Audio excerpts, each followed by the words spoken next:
Hello guys, আসসালামু আলাইকুম। আমাদের এলাকায় খুব ভয়ানক একটি বৃষ্টি এবং ঘূর্ণিঝড় হয়েছে। দেখেন বাহিরের অবস্থাটা কি।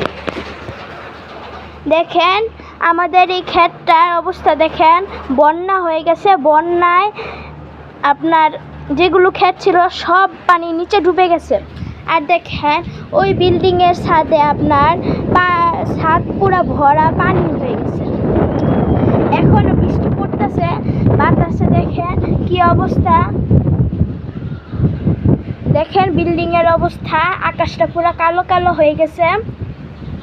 এখন আমাদের বারান্দায় দেখেন পুরা পানিতে ভরে গিয়েছে। এই পানিতে ভরে গিয়েছে।